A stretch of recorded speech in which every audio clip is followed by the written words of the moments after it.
And from Qatar's mediation in the crisis in eastern DR Congo, we now turn to another conflict unfolding in Africa, the war in Sudan, which has taken a dramatic turn in recent days. Now, Sudan's army chief, Abdel Fattah al-Burhan, visited Saudi Arabia on Friday, following his forces' decisive victory over the rival paramilitary Rapid Support Forces in Khartoum last week. During his visit, Burhan discussed the situation in Sudan with Saudi Arabia's Crown Prince Mohammed bin Salman, and the two leaders agreed to establish a coordination council, this to strengthen bilateral relations between the two countries. Now, Saudi Arabia has previously attempted to mediate peace talks between the rival factions in Sudan, but without success. Despite this, it has expressed interest in supporting reconstruction projects in Sudan. At the same time, Riyadh has backed the Sudanese army, led by Burhan, with reports pointing to both military and financial support.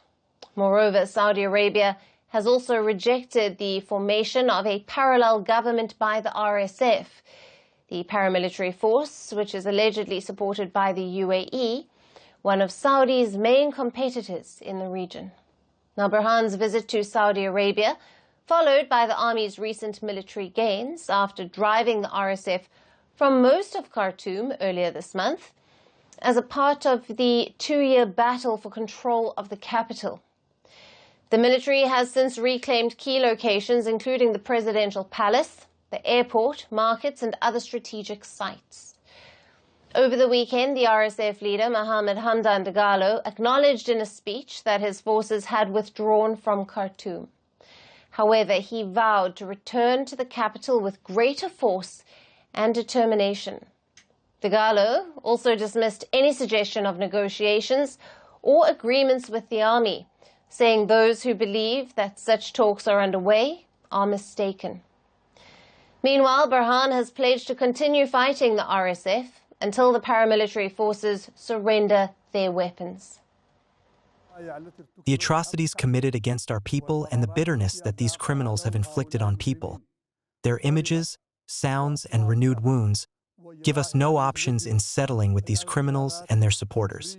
I say to them in the voice of the displaced and exiled people, whose money has been plundered, the besieged people, the bereaved mothers, the orphan children, and the martyrs, that we will not forgive, we will not compromise, we will not negotiate, and we will not break our covenant with the martyrs. After 2 years of war that have divided Sudan in two, the army holds control in the east and the north, while the RSF dominates most of Darfur in the west, along with parts of the south. Now, the conflict has triggered waves of ethnic violence, creating what the United Nations calls the world's worst humanitarian crisis, and plunging several regions into famine. On Sunday, Pope Francis, who is recovering from a life-threatening illness, issued a written message calling for urgent peace talks in Sudan. But with no peace deal in sight and both sides refusing to back down, Sudan's war rages on. As the death toll rises and millions face starvation, international efforts to broker a ceasefire have so far failed. For now, peace remains a distant hope, while the suffering only deepens. Greeting you with aloha and namaste.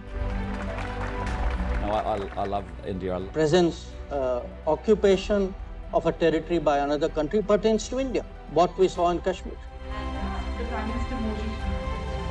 How do you see Trump's America? Yes, the current administration behaves differently from the previous administration.